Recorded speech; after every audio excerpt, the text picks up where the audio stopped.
Okay, so today we are going to create an account opening process, and this process will have different actors like branch maker, branch checker, account opening maker, checker, and then there will be routing between these different tasks based on the decisions taken on a relevant task.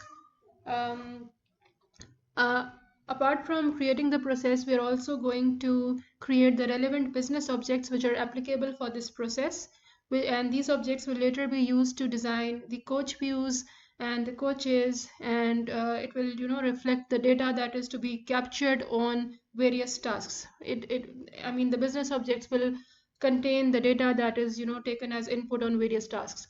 Okay, so let's look at the business objects that we have. We are going to have the request details. Okay, we are going to have the customer info. It will have various fields which can be seen in this sheet. We will have address, we'll have the ID details.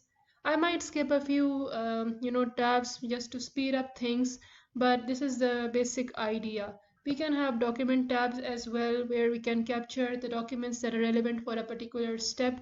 I mean, it can be the identification document, it can be anything. I mean, depending on the requirement of the business process. This is just a demo process, okay? Of course, it will give you an idea of how you can, use this as a base and create your own processes in future. But it will give you a basic idea of how we, design end-to-end processes in BPM and automate the task services. All right, so let's start off. So first of all, you have to create a business process. So you click on this. Basically, this is the web process designer component that I have opened up. And I mean, you'll have this component in your environment as well. We basically have three environments, like we have the process admin console, we have the process portal, and process designer. Process portal is basically used to by the end users to, complete their tasks, access different reports, and I mean, they can complete their task, they can route the task to a different role. When the user in that role opens up his task, he can, take certain actions on the tasks that are there in the inbox, and so on and so forth.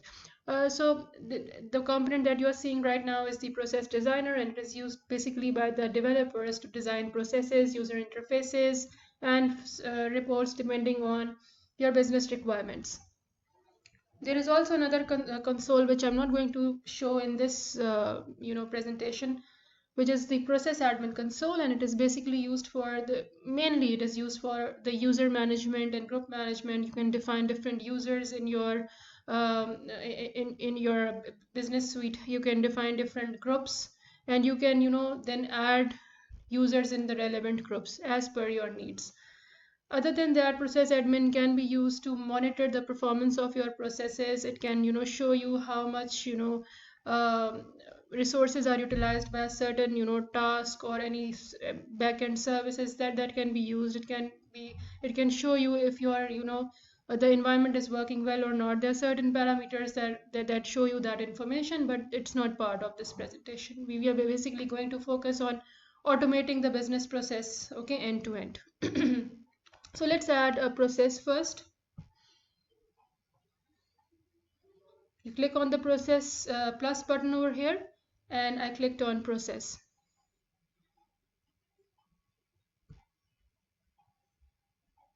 Okay, so it gives me an option to define a new process. I can name it as account opening process.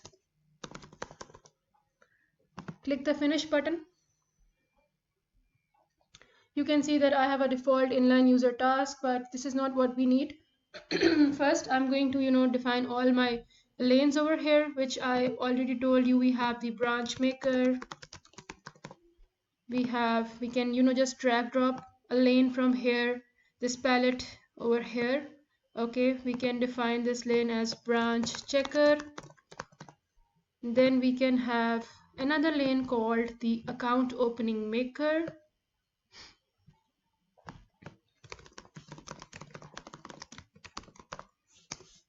And finally, we can have account opening checker.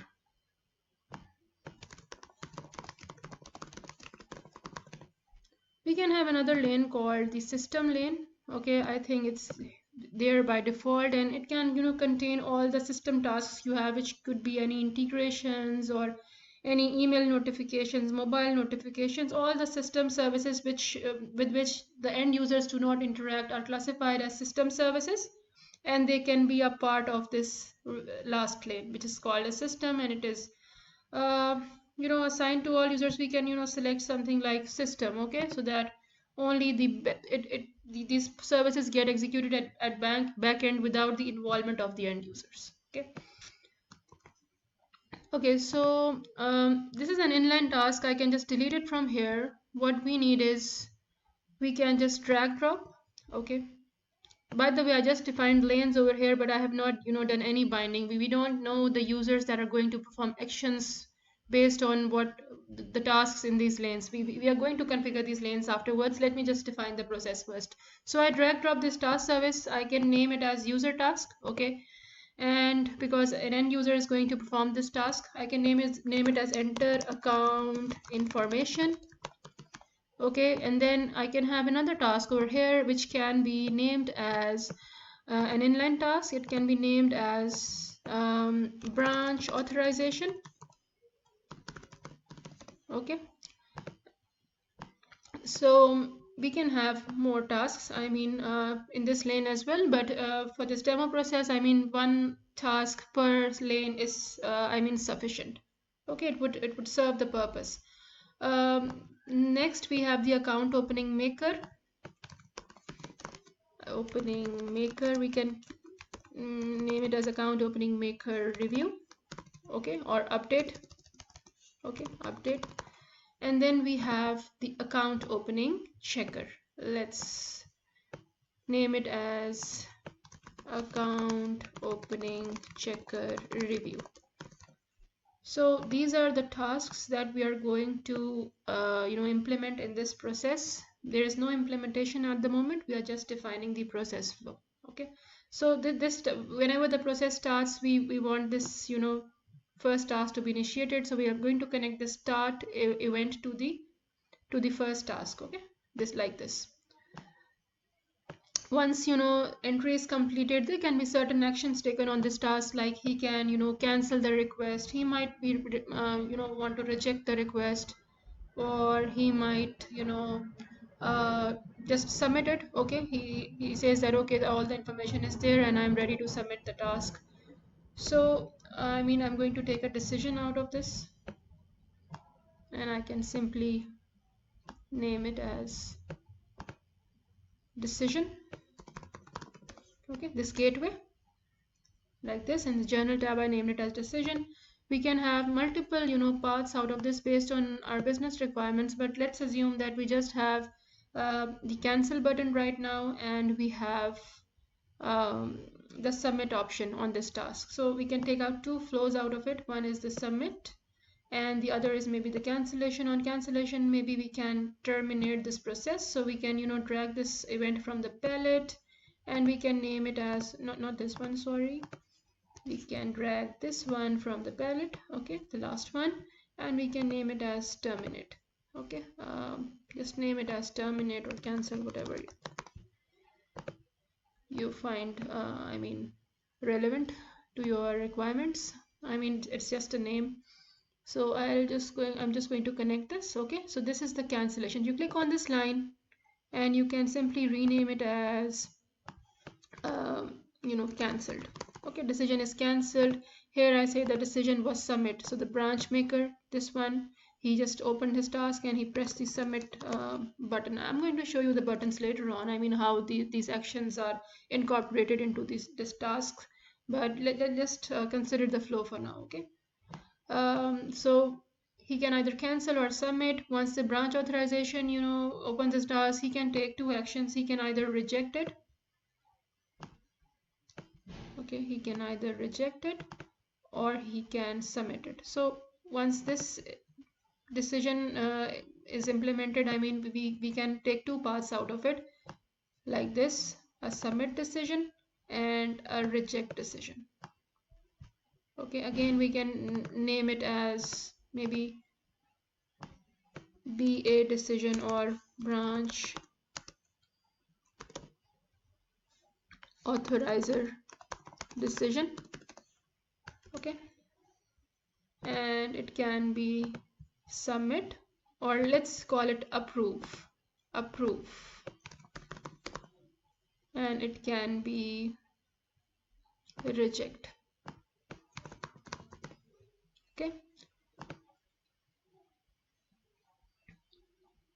so next, when we come on to the account opening maker review, he can he can just submit it. Okay, let's not have any decisions on this task. Okay, just give him the provision to submit it to the next actor. Okay, he can just make some updates and then he can submit it to the next actor. He just has one option, okay, to move forward.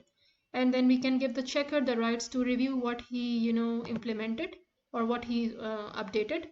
And then we can he can either approve the request, or he can send it back to the branch maker. Okay, it's up to us. I mean, we can give two options as well. We can give him the provision to send it to the branch maker, as well as to the account opening maker. He can, maybe he can have both options. So let's give him both the options. Okay, so I can just make it as user task, this one. Okay, account opening maker. Similarly for this one, I can make it as a user task. Okay, and let's give him the provision to send it back to the account opening maker, or back to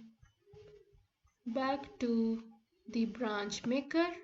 Okay, and he can also submit it. Okay, or maybe let's say approve the request. Once he approves, we can have some services over here, maybe to let's just we are going to implement them as system steps. Okay, these can be like posting the account and customer details onto some core banking system. Okay, so let's keep them as system tasks. Okay, because end user is not going to be involved, we are going to probably call some integrations. Okay, if it's possible for this demo, maybe we'll do that later. Okay, so we can say create customer in core banking, or we can call it CBS, core banking system, and then we can call it create account in CBS. Okay, so we can connect this line like this to here. We can join these two system tasks, and then finally we have our end event. We can just drag it from here onto the last lane. Okay, it's fine. I could have gone up as well, no problem, but I mean, just to keep it more readable, I'm going to drag my end event over here, and I have almost completed my flow. Let me just rename this to account opening checker decision. Okay, it's good that you rename all your artifacts as unique. Okay, all the artifacts which you have drag dropped on this process should have unique names, otherwise you'll start getting warnings over here. Okay, they'll start showing warnings, so let's keep them unique. Account opening checker review. So this is going to be submit, or let's call it approve. This one is going back to the branch maker, so we can say return to branch maker, and this one is return to account opening maker. Okay, these are the two decisions we are going to take, or three decisions, right? Approve, return to account opening maker, or return back to the branch maker. So let's see how our process looks like now. Okay, I can just zoom it, reduce the resolution a bit. Okay, so zoom out. If we zoom out this process, this is how it looks. We have the first step, account opening, branch maker.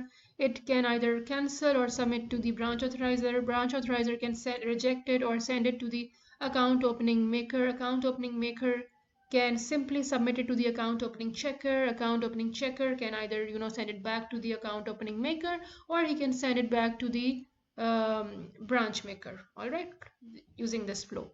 An account opening checker can either approve sorry, and it can also approve it. Once it is approved, we are going to post the customer and account into the core banking system.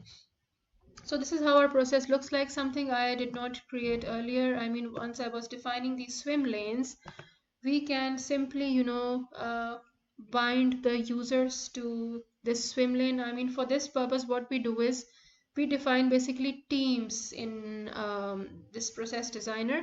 We define a team for each swim lane, and in the team we can add our groups, or we can directly add the users. The best practice is to define those groups on the admin console, add users on that in that group, and simply add that group into your teams. Okay, we're not going to create groups or users in this demo, but I can give you an explanation of how it is done. Let's create the teams for each swim lane.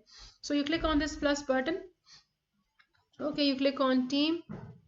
Okay, and then you're going to define a team for branch. Sorry, you're going to define a team for branch maker. Okay, this is your first team. Let's define teams one by one for all these roles, and we can simply bind these teams to the swim lanes. Okay, you have the provision to add users and you have the provision to add groups. When you click plus sign, it will pick up the groups that you have, or groups that you have defined on your process admin console. I have many groups created on the process admin. I can select any of the groups.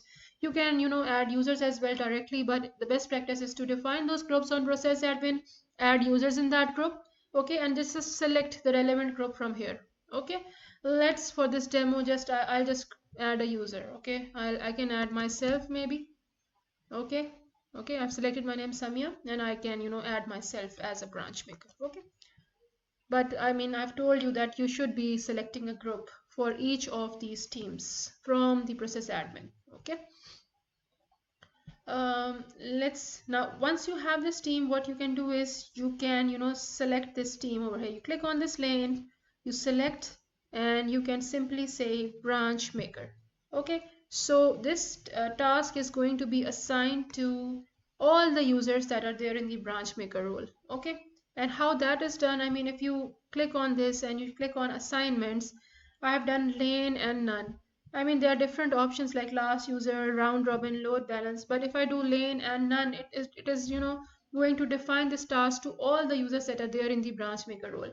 We can define team filter services as well. I mean, let's assume that the user who is creating this process belongs to a relevant branch, like let's say branch 001, and you want the task to be assigned to only the users in that branch. So we can give the branch as input to this team filter service, and we can simply get all the users in this particular group, and we can filter them out based on the branch they belong to. Okay, this is something advanced, and we are going to learn it later in our course, but for now, I mean, I was just giving you an idea that we can filter the users further based on what we have available in this particular, I mean, team. I mean, if it is returning users A, B, and C, and you just want A and B to be working on this task, you can write team filter service for that. Okay, team filtration service for that. Okay, so for the branch checker, I mean, again, I'm going to define a team over here. Let's call it branch checker. Okay, and I can simply add myself. Okay, you can add any user you want. You can add any user group. The best practice is to have a group, as I already told, but for this demo I'm going to add myself in every team. Okay, and you can simply click on this lane, and you can select branch checker from here. Okay, now moving on to the next lane, we have account opening maker. Again, we are going to define a team for this account opening maker.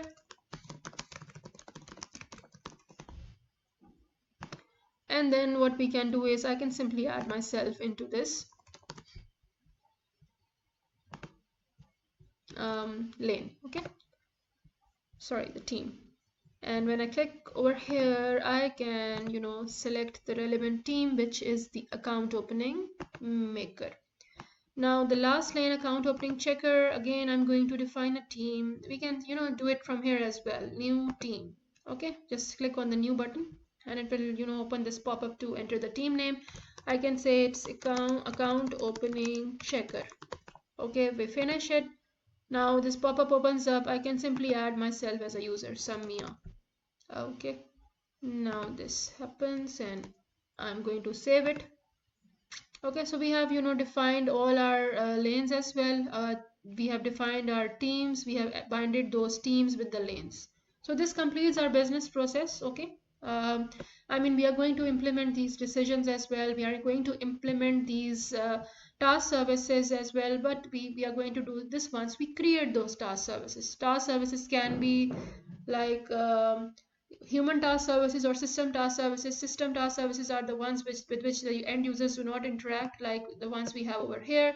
And human task services are the ones which are binded to user tasks and with which the end users interact. They enter the data and they can just complete the task, submit it to the next role. So all these which have this user icon, they are all user tasks. Okay, and these are system tasks. They have the system icon.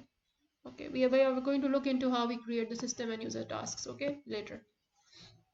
The next step, once you have your process, and we are also going to implement these decisions that we have based on our business objects. Okay, this is implementation is not done at the moment. The next step that we have is we create the business object. Okay, that is going to flow from this task to task in the process. It will be used to take our business decisions. It will be used to capture our data. It's very important to define the business object, and for that, I mean, I'm going to show you. I've already shown you this Excel sheet, and these are the business objects that I'm going to define, but I'm going to tell you how to define them and what's the best practice to define them. Okay, so what we normally do is it's better to create a wrapper object first. Okay, the main object that is going to hold all these sub objects. I'll name that main object as account opening. Okay, let's name it as account opening. And here it will just encapsulate or define all the sub objects that we have. Let's define them one by one. Okay, the first one is request details. Okay, so what I do is you have to click this data tab. Okay, you have to select business object and then you can write the request details. Okay, let's define the parameters one by one. The first one is request ID. Okay, request ID, it's a text on UI. That means it has to be a string. Okay, so we'll say request ID.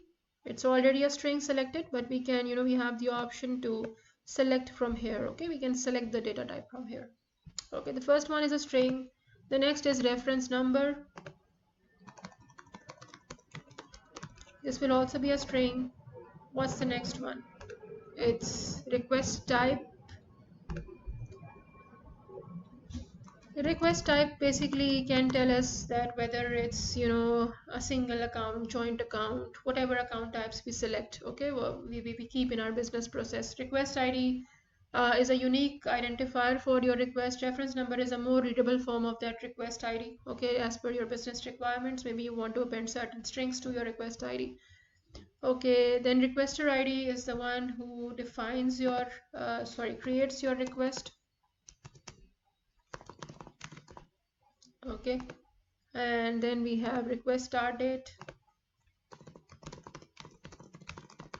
It can be a date. Okay, you select a date from here, and then you have the next object starting. Okay, so once you have the request details defined, what you can do is you can close this, you can open your account opening again and just put request details over here, request details. Okay, put it over here and select the data type as the data type of the business object, which is request details. So now the account opening holds the request details object, which is like this. Okay, so next what you do is you define the next business object that you have, which is the customer info. Okay, you can, it's better to close this process. Don't open that many artifacts because there is a limit, and eventually it will tell you, it will ask you to close certain artifacts because the limit has reached.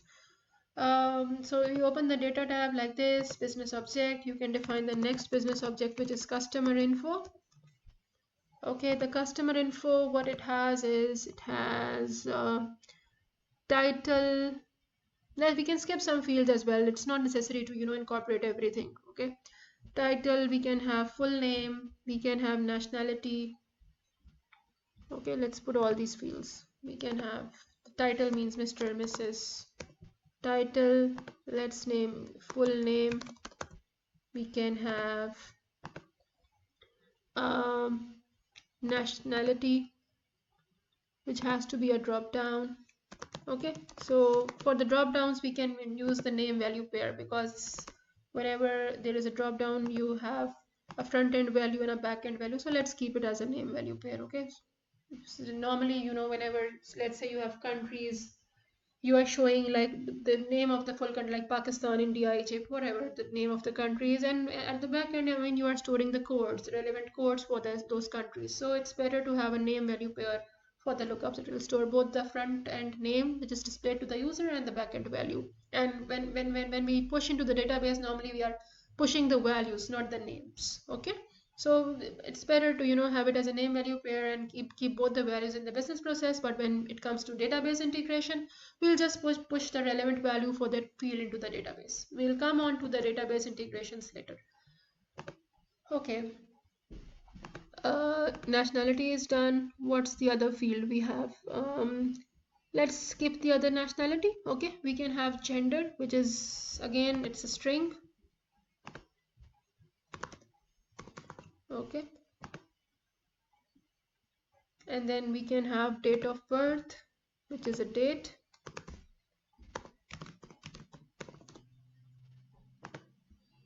Okay, it's a date. What's next? We have disability. Okay, let's skip disability. We can have marital status. Okay, we can keep the next field marital status, which will again be a name value pair, because, or oh wait, let's keep it a string, no problem. Let's keep it a string because it will be a short list. We don't have to have a complete drop down. We can even hard code male, female. There are two genders. We can hard code those in our UI, and one of the values can be stored, the picked values can be stored in a string. So let's not make it a drop down. Industry, residence, language. Okay, let's put all these. Residence, okay, and language. I'm skipping industry. Okay, so this is a short customer info object that we have, and I have mistyped, so I can rename as well, no problem in that. I'll just close this. I'll click over here. I can say this arrow. I'll click this arrow. I'll say rename, please, info. Okay, next I'm going to define this into my main object, which is the account opening. So I'll click this plus icon. I'll say customer info, and I will simply select this as the customer info object. The data type will be customer info. So these are the two objects that I've created. What's the other one? Address. Okay, let's define the address. So I'm going to click plus icon over here, business object, address details. Okay, finish. I'm going to define the parameters one by one, which is address line 1, address line 2, and street. Okay, town, city. Okay, all these fields need to be defined. So let's keep it very simple. Okay, address line 1, address line 2, then we can have this the city, then we can have the street. Okay, and what else? I think it's enough. Okay, we can have the mobile number and email address as well. Mobile number and email address. Okay, so address details again we have defined. The next job will be to put it as an object over here. address details, and then I'm going to select address details from the business objects that are shown in this pop-up. Address details. Okay, this is done. What's the next one? ID info. Okay, we can have this. Okay, ID info. Let's define the ID info. So I'm going to select data from here. I'm going to select business object, and then I can say ID info. ID is basically going to hold the passport number or the national identification of the customer. Okay, ID info. So we can say document name, document number. Document name would basically be whether it's passport or a national ID, national identification. Okay, NIC. Okay, so I can say document name, document number. Maybe the document name will be a radio button. We can select one of the options. Okay, from there. Document name, document number. We can say the issue date, expiry date, and place of birth and country of birth. Okay, let's keep it simple. We can have the issue date, we can have the expiry date. Okay, make them as dates as well.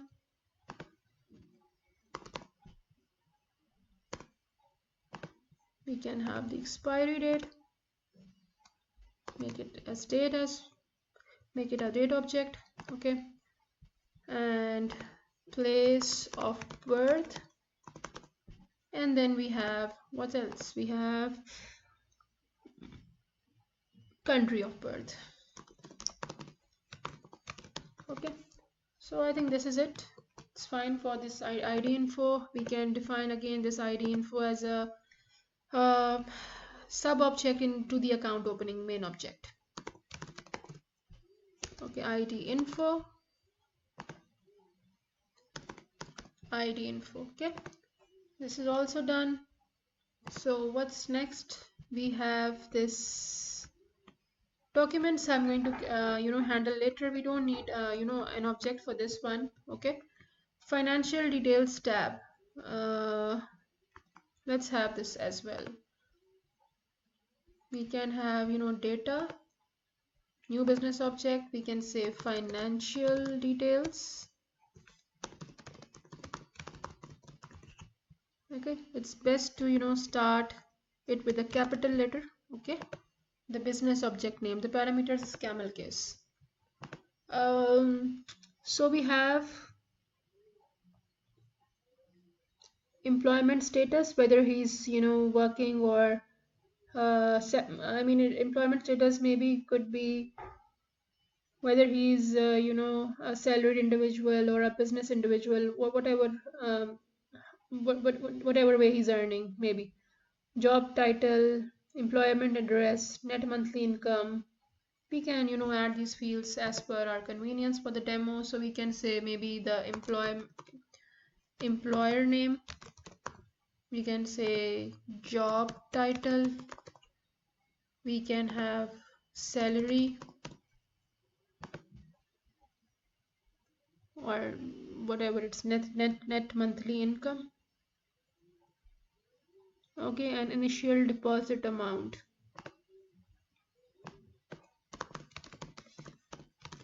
Because he's opening an account, he's definitely going to submit something, so we can capture this as well.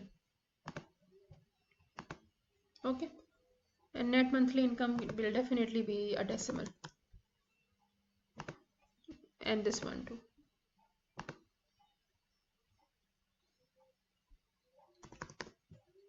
Okay, we are just keeping the objects very simple for our convenience. I'm not exactly following what is there in this sheet. Okay, the next one will be, we have to add it as a sub object as well, like this, financial details. Okay, and the data type will be financial details. The last one is account additional info. Basically, these are account details. Okay, basically one customer can have multiple accounts. Okay, so we are going to make it as a list. Okay, so for this I'm going to first define a business object named as account details.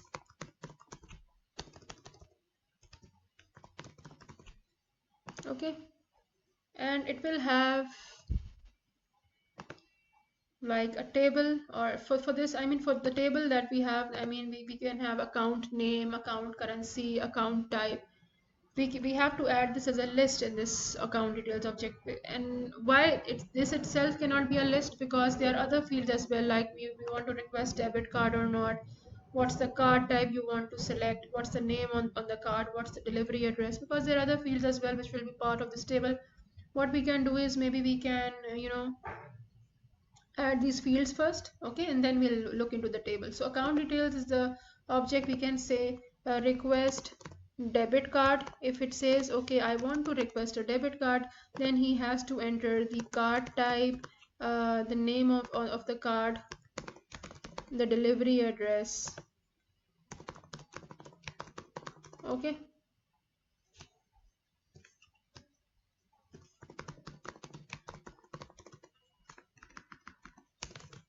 okay, and we can skip, we can delivery address, we can skip request checkbook. Okay, we can skip this, and we can have this account type, account currency. This will be a table, basically a list. So we can say this, we can add a new data object, name it as um, accounts list.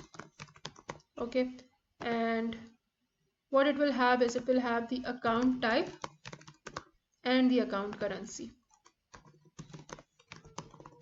Again, account type will be a name value pair, because there can be multiple accounts and we want to add it as a drop down, and selected value should be here. So we'll keep it as a name value pair. We want both the selected name and the relevant value that the account holds. Maybe it can be a code. Okay, account type and account currency. Currency also should be a name value pair. Okay, so this is the account list, and when we open the account details now, what we do is we add it like this, account list, and we select the data type as account list. I told you that we need to have multiple accounts for a single customer, so we will just add it as a list. Right, it can have a saving account, current account, and relevant currencies for that account. It will be stored as a list. So basically this is our account details object. It will have the options to whether we want to request a debit card or not. If it is selected, then we'll have these three fields: card type, card name, delivery address, which will be shown on the UI. User has to enter those fields. It will be mandatory. And then we have this account list, which is it will be a table on the UI, and user will have the provision to add multiple accounts into this account list. Okay, I think this almost completes our definition. I need to define it over here as well, account details, and it will be like this, account details. Okay, sorry, account details. So, and if we just expand it, you're going to see everything: account, request, debit card, and everything, and even the list as well. Okay, so once we have defined the business objects, I mean the next step is you have to define your business object into your process. Okay, you will have to add it into your process. So I'll simply open my process now, and what you can do is you can define this as an input. Okay, because I'm going to populate this process using an ad hoc task, an independent task, and I'm going to populate some of the fields in this account opening once I initiate the process. Okay, so this can be account opening, and its data type can be account opening. So if I initiate it from the outside using the ad hoc task, outside means I mean same task in business in this process designer, but it will be an independent link. I'll teach you how to create that link, but once that is created, I mean whatever the user inputs, maybe we can take one or two fields on the task, and we can pass them as an input to this object or this process. Okay, so this instance will be launched. The first task will be active. A user can take action on the task. and this object will be populated at that point with some of the fields that we send from that ad hoc task. Okay, so that's about it for this session. I mean, we have covered the business process. We have seen how to, define teams, bind them to the lanes. We have seen how to define business objects and sub objects, and we have learned how to add that as a variable, as an input variable into the business process. Output we normally do not use. It is used whether when we have linked processes, or a process is contained within another process that does some manipulation, and we need to output the business object that is manipulated and send it to the parent process. So that's a complex scenario. I mean, that is when the output is used. Private is used when we need to do some manipulation within the process, like maybe we have a field called ABC. We manipulate it further. We change it to DEF, right? So we can have private variables. We can have we can store the results of.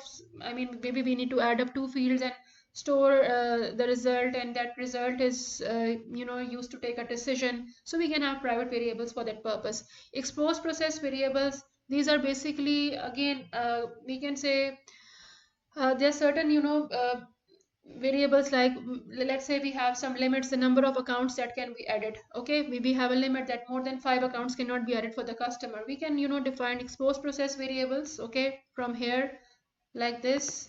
Okay, we can define expose process variables, we can attach them to the process, and later when we are doing some manipulation, we can check the value of that expose process variable. Let's say the limit, if the limit is 5, maybe we have to stop the user from proceeding further, or just he has to reduce the number of accounts he has created. So expose process variables, and why these are important, because maybe in future you want to change this limit to 5, from 5 to 4. uh, Whenever you expose something, you can do it directly from the process admin. I mean, from the server itself. You don't need to come and change your code again to change the limit from 5 to 4. These expose process variables are available in the admin console once your process is deployed, and you can simply give admin the rights to edit this variable, and he can change the value from 5 to 4. From environment to environment, I mean, when you are on UAT or production, you can simply ask the admin to access this expose variable and change the relevant value. It would not require any deployment. You don't have to deploy your process again. It's just a configuration that is done from the outside. I mean, from the server itself. Okay, the admin console itself. You don't need to change or your code or redeploy anything. This is a very good use of the expose process variables. Even you have the environment variables. The environment variables also hold the same purpose. I mean, suppose you have some APIs that you are using, you have the URLs of those APIs, and it is something else on UAT, different on the production. So when you deploy, you can access the environment variables to the admin console, and you can change them depending on your environment. Like on UAT, the URLs will be different. On production, it will be different. Similarly, if I mean you have some database integrations, you can add the name of your you know name of your database. Okay, your JNDI, you can define that over here, and if when you move on to production, maybe you want to change it, you can simply access the environment variable from the admin console and change that variable. You don't need to redeploy your code. Okay, this is the and maybe the expose process variables are used mainly to capture the variables which hold business value. Okay, and environment variables are maybe used to hold the URLs mainly, and the JNDI names, the databases, maybe some email addresses as well. Okay, I mean, they can be used interchangeably, but it's best to have EPVs for variables that hold business value, and environment variables for any API configurations or database configurations. Okay, I think that's about it for today. In the next session, I'll be teaching you how to create coach views using these business objects. Once we have the coach views, we are going to create coaches. Those coaches will be then added on to, will be incorporated in human task services, and eventually those human task services will become part of your business process. Okay, thank you so much. And please practice this on your own as well. Create a similar process, try to replicate it, so that in the upcoming sessions you can keep up pace with the upcoming sessions, and whatever I teach you, you can replicate that on your own environment. Thank you all.